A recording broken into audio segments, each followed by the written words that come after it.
Good morning! And here comes the part 2 ng aming day 2 dito sa Georgia. At after nga naming mag-lunch, ay dumiretso na agad kami sa next naming destination. This time, ang napili naming puntahan ay ang kids area para makapag-enjoy naman ang aming mga bulinggit. Ang pangalan pala ng area na to ay Joyland. Ang entrance nila dito ay 5 lari lang per head at may mga katumbas na siya na mga rides sa loob ng Joyland. At tara na nga mga mams sa loob ng Joyland at sama-sama tayo explore ang lugar. Recommended pala ito ng tour guide namin since meron kaming mga kasamang bata. Mula dito ay makikita mo na talaga na ang lawak ng place at maraming pwedeng magawa. At nandito na nga kami sa unang rides na sasakyan ng mga bata. Ng mga adults pala. At ngayon nga, nagsisimula na kaming i-enjoy ang lugar. Since masyado pang mga bata ang aking mga bulinggit para sa rides na to, ay kaming mga adults muna ang magmamaximize ng rides na ito. Nangunguna na nga dyan si Ate Jingle. At sumunod na nga din ako mga mams. Alam nyo naman na ito lang ang kaya kong rides, sa totoo lang. Pag medyo nakakalula na, hindi ko na kinakaya mga mams. Ako lang ba mga mams? Yung tuwing sumasakay ng roller coaster ay nahihimatay? At tinalo pa talaga ako ni Jetro dito. Sa lakas ng loob. Tingnan mo yan. Pa-cute now, iyak later. At ito na mga mams. The moment of truth. Talagang sinadya kong i-mute ito mga mams. Kasi talaga namang non-stop ang sigaw ko dyan. Na para bang kakatayin na ako. At ito na yung mga huling araw ko. Sa sobrang kaba ko. At hindi nyo na itatanong mga mams na nakit pa ang mga palad ko dyan. Sobrang higpit ng hawak ko sa hawakan. Kasi feeling ko tatalsik ako. Pag hindi ko hinigpitan yung hawak ko. Samantalang si Jetro, ayan, tuwang-tuwa at gusto pang umulit. At nagsisimula na nga kaming i-enjoy ang place. Kahit kakabog-kabog pa yung dibdib ko sa rides na ito. At ang masasabi ko mga mams, hindi lang mga bata ang mag-e-enjoy dito. Pati na rin talaga mga adults ay mag-e-enjoy din. After nga namin dito, ay pumunta na rin kami sa play area para makapaglaro na din yung mga junakis ko. Kasi dito lang talaga sila pwede. Mga ganyang-ganyang rides lang. At nag-umpisa na nga rin silang sumakay dyan sa rides na yan. Nung una nga, ay medyo nahirapan kami sakay ang aming Kuya Liam dyan para maipatong at maisakay sa rides na yan. Kasi napakabigat na niya. Buti na lang at malakas ang aming daddy. At naisakay siya. At ang aming baby Shansha naman ay naisakay ng walang kahirap-hirap. Sa sobrang gaan naman niya. At yan nga ang pangalawang rides na napuntahan namin dito sa loob ng Joyland. At masasabi kong dyan talaga nag-enjoy yung mga bata. At pabalik-balik talaga sila ng sakay dyan na para bang hindi silang nagsasawa. At kami namang mga magulang ay todo suporta sa kanila. Na pag nahuhulog na nga sila dyan, ay alert agad sa pagsalo sa kanila. At pagbalik sa kanilang sinasakyan. At kitang-kita nga din dito. Very supportive naming Tita Jigs.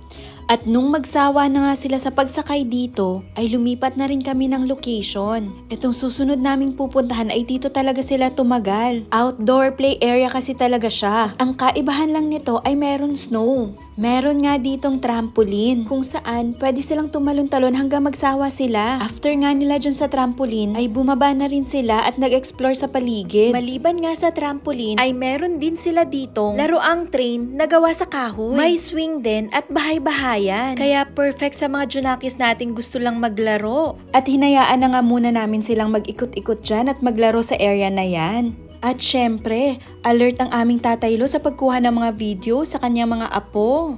Hi, kung alam nyo lang mga mams, kung adik ako sa pagkuha ng mga videos sa aking mga bulinggit, ay mas adik ang kanilang Tatay Lo sa pagbivideo din sa kanila. Kaya nga nakapagpahinga talaga ako ng mga panahon na ito sa pagkuha ng mga videos nila. At ayan, at pakaway-kaway pa ang mamsi nyo. At habang naglalaro nga ang mga bata, ay nag-chill na lang din muna kami dyan. At medyo mahaba pang araw namin. At nung medyo nakapagpahinga na nga si Habi at si Ate Jingle, ay nagkayayaan silang sumakay sa isa pang rides. At ito na nga yun mga mams. Good luck. Enjoy.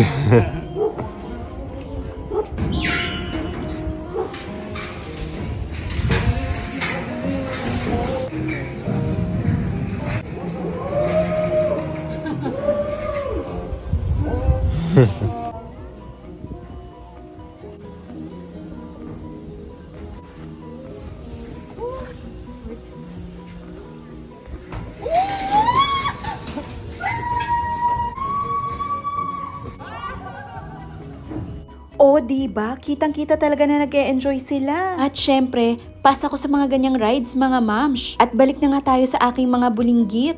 Kitang-kita mo pa rin dito sa kanila na nag-e-enjoy sila at ayaw paawat sa paglalaro. At may pa-pretend play pa sila. The Watts house! Welcome back to the Watts house! Yeah, welcome to my house. Oh, a bird! And say tweeting. And say tweet. Oh, a snow.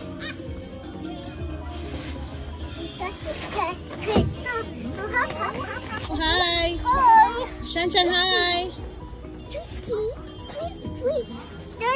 There's a bird in my house. Wow! There's a bird in your house? Yeah. Yes, I cannot fit because it's small. Mommy is big. Oh, careful in your house, okay? After nga nilang magbahay-bahayan, ay dito naman sumakay si Shanshan sa swing. At tingnan nyo, feel na feel niya pa talaga ang pagsiswing. At nung magsawa nga siya sa pagsiswing ay nagpatanggal na rin siya doon. At syempre, alam nyo na to mga moms, hindi pwedeng walang moment ang momshi nyo. Alam nyo yan, kailangan may mga gantong moments din tayo para hindi lang ang mga kids ang may babalik-balikan ng moments sa Georgia. Hindi kaming mga parents din. At ito naman ang entry ng daddy namin. At ayaw din talaga patalo sa pa-moment na ganito. Nakakatuwa lang din kasi game na game din sa mga ganyan si Habi at nasasakyan ang mga trip ko. Alam niya kasi na ikakatwiran ko sa kanya na minsan lang mangyayari ang mga gantong pagkakataon. Kaya kung meron kang gustong i-capture na moment, ay gawin mo na. Habang nagpo-moment pala kami ng ganito, ay naglalaro din yung mga bata sa play area. At in charge muna ang kanilang Tita Jigs at Ate Lab sa pagbabantay sa kanila. After nga namin dito ay bumalik na kami sa kanila at nagkaroon pa ng pa-interview. How's your stay in Georgia? It's amazing. I enjoy it. The moment is not yet over. Where's your halo-halo? No more ice. Overstock of ice, no spices, no banana, No ingredients? No more ingredients. Let's go to the next senior. Hi, senior. Second senior. Hi. How's your stay in Georgia? So very super nice. Where's I your love halo-halo? It's finished already. Galing sumagot ah. And another going senior. How's your stay in Georgia? Very nice. And Amazing. how's your halo-halo? I'm still eating it. How's your stay in Georgia? How's your stay? Fun! More fun in Georgia! And where's your halo-halo? Which flavor? And how's the father? Hi. Say hi to mommy. Hi everyone. Say hi to mommy. Hi, Sean. Hi, you're making a snowman?